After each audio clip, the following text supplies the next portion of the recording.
Wala nang calibrate. Nasa baol pa tong drone ko nakatago. Ngayon ko lang ulit binuksan. Eto, may mga talabong tayo mga makikita doon. So, ito yung makikita yung napakaganda. Napaka-relax. Tama ba? Nakaka-relax tingnan na view. Puro green. Wow. Sana hindi sumabit. Sobrang ilang buwan na. Ayun na, lumipad na. Yung mga talabong. Sana hindi dagitin. Wow, ang ganda! Ayun na, wow! Wow! Ayun na, sumabit. Buti hindi tumama. So makita yung mga talabong guys, yung mga puting ibon. Lumipad na sila. Hindi ko na makita. Saan na yun? Ayun oh. Ayun. Nasa taas. Ayan! Balik na daw. Muntik na yung drone ko. Sige, diretso na lang tayo guys sa mga palayan dito.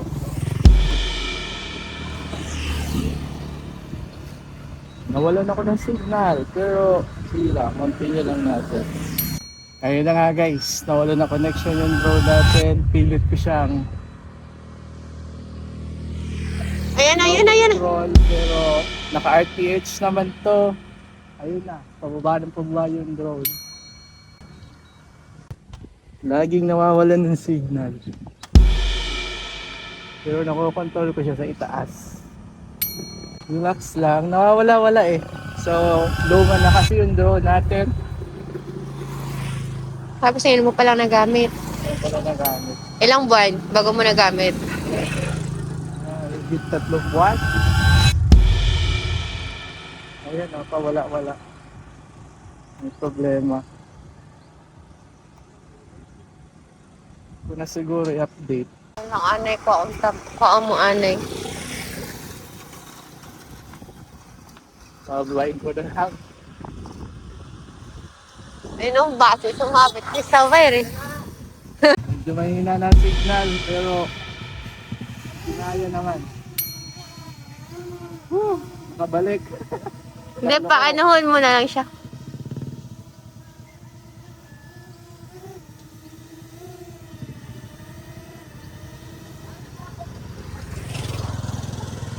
Yun guys, nakuha ulit natin yung ating drone.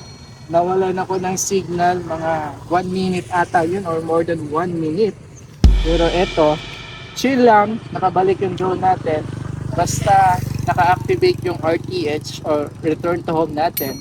And thankful naman dahil nagpalipad tayo, kitang-kita ko yung drone. Kahit mag-RTH siya, nag-iispatan ko pa rin yung drone, kaya kaya kampante ako na hanggang dito lang siya dahil dito po ako napatid. So yan na lang guys, pakita ko na lang sa inyo yung view. Yan, zoom mo na lang. Wow.